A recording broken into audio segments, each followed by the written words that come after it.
Hey everyone, and welcome to our explainer on the beautifully chaotic plot of the Punjabi film Bambukat 2. This is a story that kicks off with a wedding gone completely sideways and ends up redefining what it really means to love. And it all revolves around this powerful concept of family honor, or is it? Which, as you'll see, is a really big deal. So, let me ask you this. What if your wedding day was a total and complete surprise? To you. I mean, it sounds like a bad joke, right? But for the main character in our story, this becomes a shocking reality that sets off an absolutely unbelievable chain of events. This one line, yeah, that one right there, it's said in a moment of pure, unfiltered panic, and it's the spark that ignites this entire wild story. Let's get into how it all went down. Okay, so let's set the scene. Our story doesn't begin with joy and celebration. Nope. It starts with an absolute crisis that throws everyone's lives into a complete tailspin. So at the heart of all this chaos, we've got three people. First up is Nika. He's just a guest at a wedding, and he's secretly in love with this woman named Savin. Then there's Roop, the bride, who suddenly finds herself about to be married to a total stranger. And of course, there's Savin, who has to stand by and watch the man she loves get married to someone else. Yeah, their lives are about to get tangled up in a way that none of them could have ever seen coming. So, try to picture it. It's Roop's wedding day. The whole village is there, the decorations are up, the music's playing. Everything is perfectly set for this huge celebration. It looks like a perfect day. But then, just as the ceremony is about to kick off, the groom's family drops a bombshell. They make a new, last-minute demand, a motorcycle as part of the dowry. And here's the ironic part. The title of the first movie, Bambukat, literally means motorcycle. But in this moment, Roop's family just can't afford it.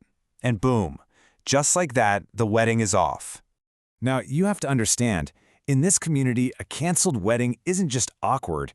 It's a massive public disgrace.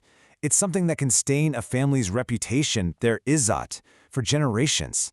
So to avoid that shame, Roop's family has to make a frantic, absolutely desperate decision. And their solution? Well, it's pretty wild. They need to find a new groom, and they need one right now. They spot Nika, who's literally just a guest enjoying the party, and in their panic, they decide he's the one. The only problem?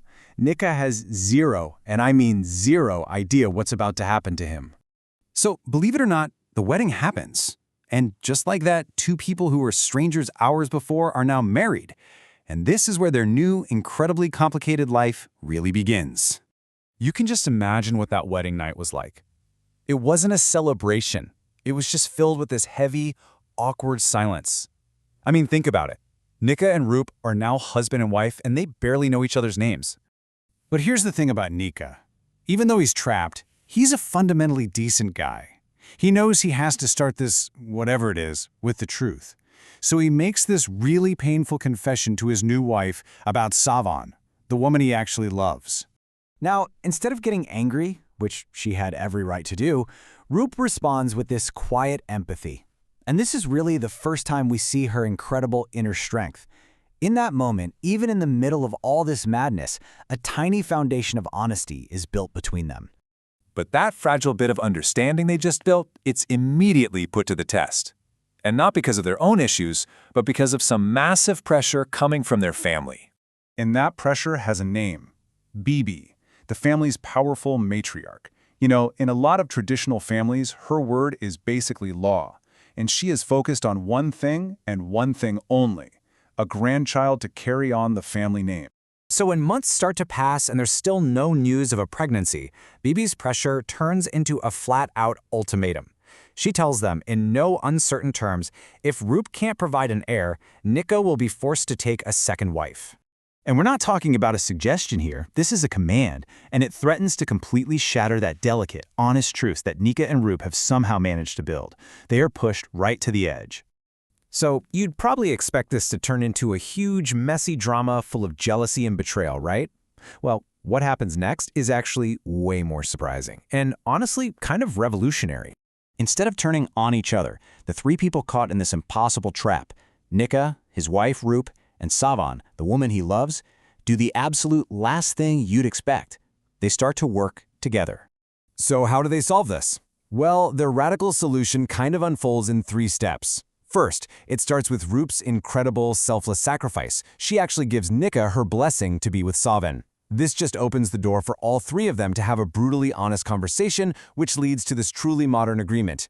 Nika will marry Savin, but not as a replacement for Roop, but as an expansion of their family. I mean, just let that sink in for a second. Roop's sacrifice is so total that she doesn't just step aside, she actively helps Savin, the woman her husband is in love with, get ready for her own wedding day. It's just, wow. Her actions just completely redefine what it means to love. She's choosing compassion over what's conventional. She's putting the happiness of the people she cares about before her own traditional role as a wife. And that's really the powerful question this story leaves us with. It forces all of us to kind of rethink what a happily ever after can even look like.